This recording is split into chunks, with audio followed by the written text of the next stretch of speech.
Tunggu dulu. Sebelum lanjut pastikan kalian menekan tombol subscribe dan tonton sampai habis ya, biar kalian enggak ketinggalan aksi-aksi badas Boruto. Dunia shinobi kembali berada di ujung tanduk, bukan oleh perang antar desa atau ambisi para penjahat biasa, melainkan oleh kebangkitan kekuatan kuno yang tak dapat dijelaskan oleh logika manusia. Setelah insiden besar yang mengoyak batas antara alam fana dan kekuatan para dewa, keseimbangan dunia perlahan runtuh. Naruto, Hokage legendaris, memutuskan untuk mengambil langkah terakhir, menggunakan teknik terlarang untuk menyelamatkan Boruto dan Toneri, memindahkan mereka ke tempat yang tak terjangkau oleh musuh. Namun penyelamatan itu bukanlah akhir, melainkan awal dari misi yang akan mengguncang nasib seluruh makhluk hidup. Di balik kedamaian semu, ancaman yang lebih besar menanti. Seorang Otsutsuki tertinggi, lebih kuat dari Momoshiki, telah menunjukkan taringnya. Dalam keputusasaan dan keterbatasan waktu, lahirlah rencana yang belum pernah terpikirkan sebelumnya, memakan buah cakra suci milik ayah Momoshiki. Sebuah keputusan yang bisa mengubah dua manusia menjadi dewa, atau malah membawa kehancuran lebih cepat. Kini, semua harapan bertumpu pada Boruto dan Kawaki, dua anak muda yang memikul beban dunia, sekaligus takdir untuk saling menghabisi. Yos, ini menarik. Let's go, kita bahas lebih dalam.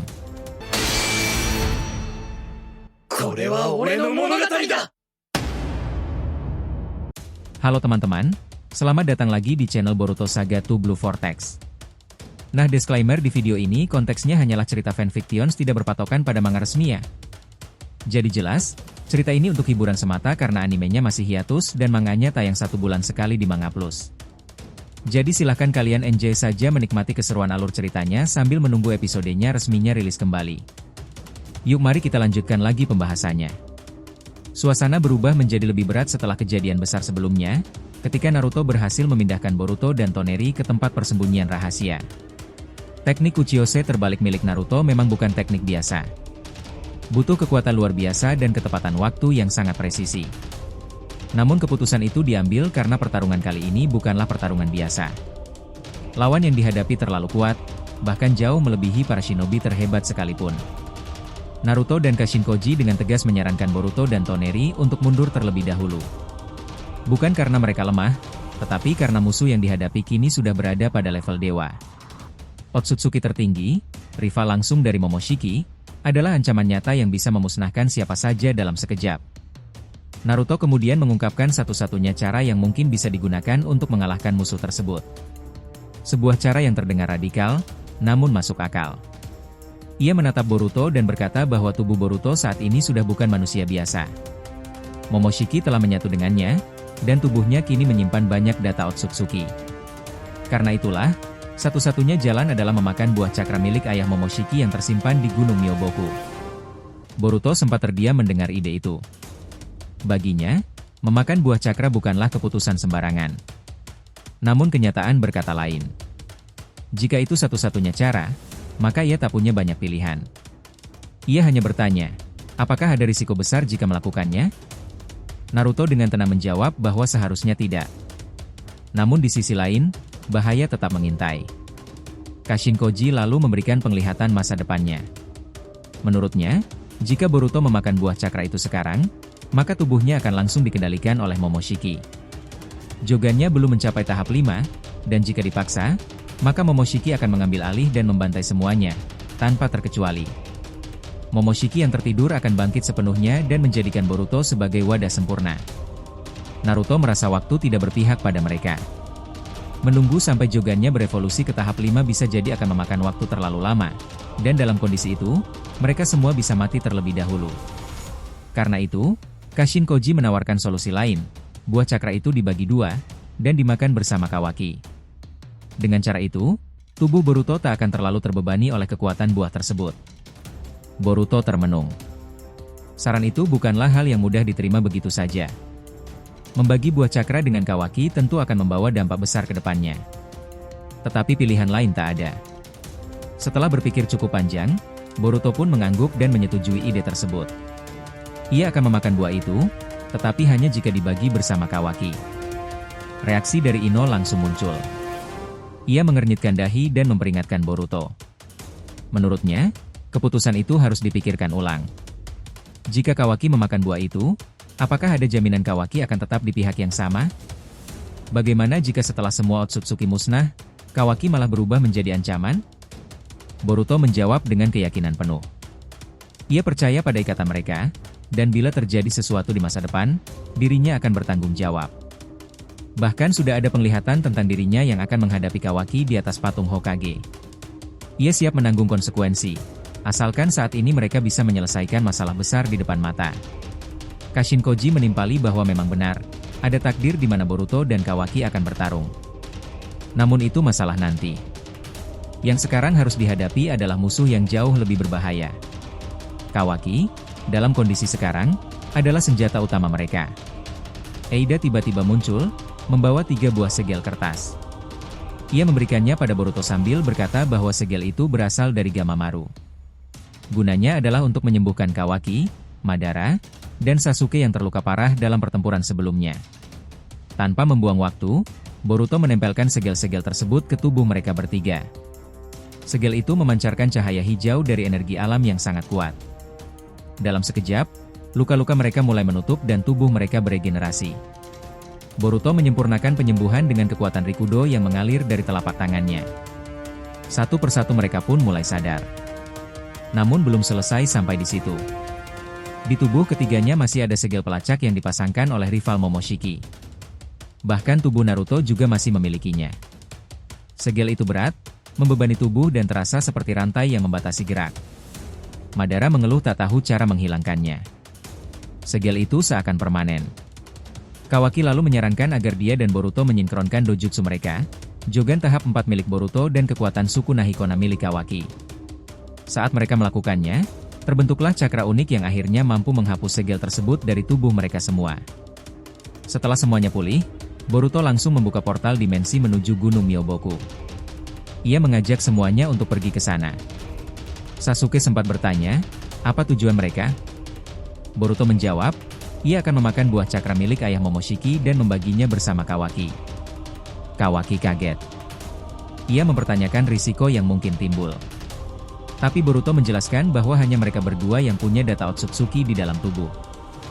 Jika orang lain yang memakannya, seperti Sasuke, kemungkinan tubuh mereka akan meledak karena tidak bisa menahan kekuatan buah itu.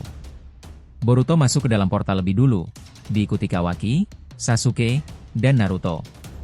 Sebelum mereka pergi, Naruto memberikan instruksi pada Kashin Koji, Eida, Madara, dan Ino untuk tetap berjaga di bumi. Jika terjadi sesuatu, mereka harus segera menghubungi lewat Sendrigan atau melalui telepati. Setelah melintasi ruang dan waktu, mereka akhirnya tiba di Gunung Myoboku. Suasana damai menyambut mereka. Katak-katak yang tinggal di sana langsung mengenali Naruto. Beberapa katak seperti Gamabunta dan Gamak ikut datang, memberi salam hangat. Salah satu katak berwarna biru mengungkapkan bahwa sudah sangat lama sejak terakhir kali Naruto datang ke sini. Naruto membalas bahwa konflik yang semakin besar membuatnya tak sempat berkunjung. Naruto kemudian meminta untuk bertemu langsung dengan Gamamaru. Gamahi pun memimpin mereka menuju ruangan suci tempat Gamamaru berada. Saat pintu terbuka, tampaklah Gamamaru duduk megah di kursi leluhurnya yang besar. Gamamaru langsung mengenali Naruto, dan juga menyadari kehadiran dua wadah Suki, Boruto dan Kawaki.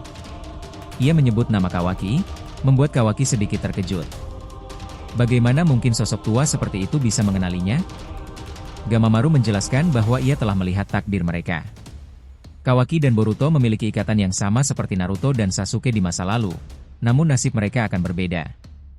Jika Naruto dan Sasuke berakhir sebagai sekutu sejati, maka Kawaki dan Boruto justru akan menapaki takdir seperti Hashirama dan Madara, dua teman yang akhirnya menjadi musuh bebuyutan.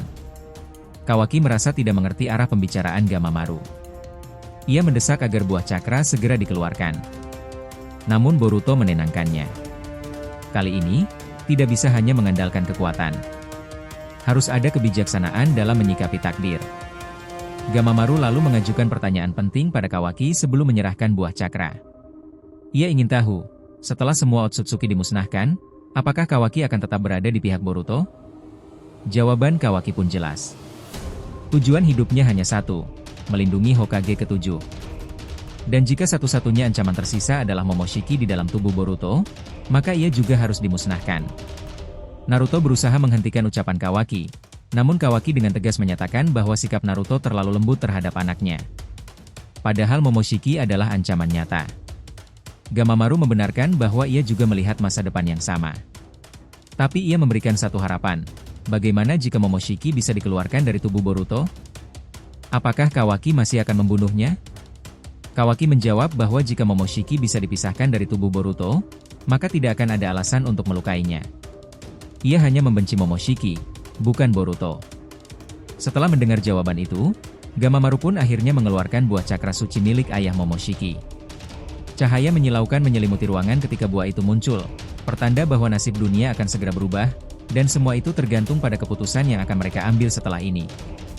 Sementara itu, langit di atas gunung Myoboku tampak cerah saat dua sosok kuat melangkah keluar dari ruangan suci tempat Gamamaru biasa bermeditasi. Boruto dan Kawaki telah menyelesaikan tahap awal dari misi paling gila dalam sejarah shinobi. Setelah memakan buah cakra dari ayah Momoshiki, tubuh mereka berevolusi ke tingkat yang bahkan tidak bisa dibayangkan sebelumnya. Energi yang memancar dari tubuh mereka bukan hanya kuat, tapi juga memunculkan aura para dewa kuno yang tertidur. Dalam waktu singkat, keduanya telah menjadi dua figur paling kuat di dunia shinobi. Meskipun pengalaman tempur mereka belum menyaingi para legenda seperti Naruto, Sasuke, maupun Madara, kekuatan mentah yang mereka miliki telah melampaui siapapun. Kini mereka bukan hanya harapan terakhir umat manusia, tetapi juga menjadi taring tajam yang akan mengoyak kekuatan Otsutsuki dari akar-akarnya. Misi besar ini tidak akan mereka jalani sendirian. Para legenda seperti Naruto, Sasuke, dan Madara telah memutuskan turun tangan langsung. Mereka akan bergandengan tangan, bukan sebagai pahlawan masa lalu, tapi sebagai benteng terakhir dunia shinobi. Kekuatan memang penting, tapi dalam medan perang, kecerdasan dan ketenangan seringkali lebih menentukan hasil akhir. Tubuh Boruto yang dulu ramping kini berubah kekar, matanya bersinar tajam seperti mata elang yang mengincar mangsa. Sebuah kursi tua tempat Gamamaru biasa duduk hancur berkeping hanya karena diinjak olehnya. Kekuatannya benar-benar melampaui nalar. Di sisi lain, Kawaki pun menunjukkan perubahan drastis. Energi alam di sekitar gunung Myoboku tersedot dengan kecepatan mengerikan ke dalam tubuhnya. Kemampuan baru yang bangkit dalam diri Kawaki begitu unik. Ia dapat memanipulasi matanya menjadi berbagai macam dojutsu. Kapasitas cakranya seakan tidak ada batasnya, seperti lubang hitam yang terus menyerap energi tanpa henti. Berbeda dengan Boruto yang tidak mendapatkan kemampuan mata seperti itu, tetapi kekuatan jigannya kini melonjak berkali-kali lipat. Ternyata, meskipun berasal dari satu buah cakra yang sama, efek yang muncul sangat berbeda. Boruto dan Kawaki tidak akan memiliki kekuatan yang identik, dan hal ini membuat pertempuran mereka lebih beragam. Kawaki mengusulkan untuk menguji kekuatannya sebelum berhadapan dengan musuh terbesar mereka. Boruto setuju. Mereka perlu mengukur sejauh mana tubuh mereka telah beradaptasi. Gamamaru mendukung ide itu. Ia menyarankan agar mereka melakukan uji coba di bagian belakang Gunung Myoboku, area yang cukup luas dan aman untuk melepaskan kekuatan sebesar itu. Boruto dan Kawaki pun segera menuju puncak, meninggalkan ruangan dengan langkah mantap. Naruto dan Sasuke sempat ingin mengikuti mereka, namun Gamamaru menahan. Ia memiliki pembicaraan serius yang harus disampaikan. Menurutnya, meskipun Boruto dan Kawaki kini telah melampaui mereka dalam hal kekuatan, pengalaman dan kebijaksanaan tetap menjadi milik mereka. Kawaki, kata Gamamaru, bisa saja melakukan kesalahan fatal karena minimnya intelektual dalam bertarung. Gamamaru memperingatkan bahwa kecerdasan Otsutsuki tertinggi jauh di atas semuanya. Jika tidak ada yang memandu, maka Kawaki bisa saja menjadi ancaman besar. Ia menyarankan agar Naruto dan Sasuke selalu mengawasi langkahnya. Boruto dinilai lebih mudah belajar dari kesalahan, tetapi Kawaki, pria muda itu keras kepala, dan jika Momoshiki bangkit, situasi bisa lepas kendali. Naruto dan Sasuke mendengarkan dengan seksama. Sasuke menyatakan kekhawatirannya pada Kawaki dan bersumpah akan menghentikannya jika perlu. Gamamaru pun memuji kecerdasan Sasuke, mengatakan bahwa sekuat apapun orang bodoh, ia akan tetap mudah ditipu. Naruto, dengan nada serius, mengingatkan bahwa ia hanya memiliki satu biju tersisa, yaitu Kurama. 8 lainnya masih terkurung dalam pohon dewa. Saat Naruto melontarkan kekhawatiran itu, Gamamaru membuat pernyataan mengejutkan. Ia menyimpan sebuah buah cakra. Bukan buah cakra biasa, tapi hasil dari pohon Shinju. Buah ini tidak sempurna, tidak berbahaya seperti milik Momoshiki, dan bisa dimakan oleh manusia. Naruto terkejut dan bertanya dari mana asalnya. Gamamaru menjelaskan. Dahulu, Kaguya datang ke bumi bersama Ishiki dan memanen buah cakra dari pohon Shinju. Namun ia mengkhianati Ishiki dan memakan buah itu sendiri. Setelah kejadian itu, ia berevolusi menjadi makhluk yang menakutkan dan membangkitkan Mugen Tsukuyomi. Saat itulah pohon Shinju kembali berbuah untuk kedua kalinya. Mengetahui Kaguya akan diserang oleh kedua anaknya, Hagoromo dan Hamura, Gamamaru mencuri buah cakra kedua yang belum matang dan menyembunyikannya di Gunung Myoboku. Selama ratusan tahun, buah itu tetap tersembunyi.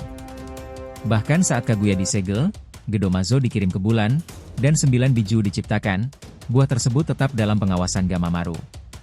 Setelah melihat masa depan melalui penglihatan khusus, Gamamaru menyadari bahwa kekuatan buah ini akan sangat penting di era Boruto. Ia memutuskan menunggu hingga Naruto dan Sasuke lahir, dan kini saatnya buah itu digunakan.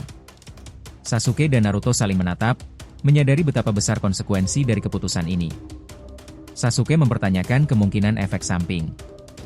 Namun Gamamaru meyakinkan mereka. Keduanya bukan manusia biasa.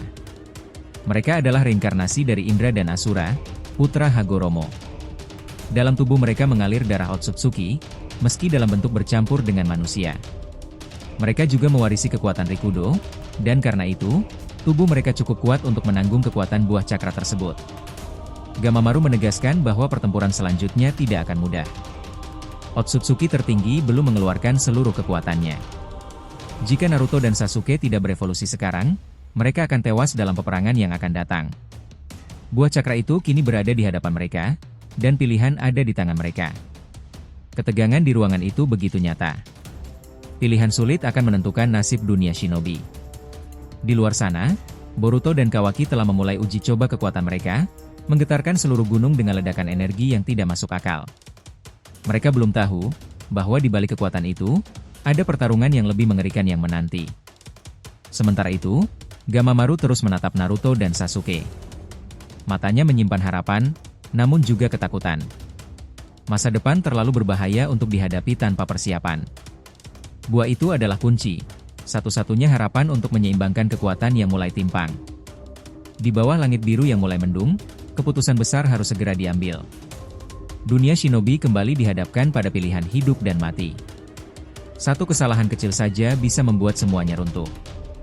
Pertanyaannya kini, apakah mereka siap untuk memakan buah itu? Karena itulah nakama epilog ending kedepannya bakalan menarik jika seperti ini. Pertempuran besar akhirnya usai, menyisakan tanah yang porak-poranda namun langit yang perlahan cerah.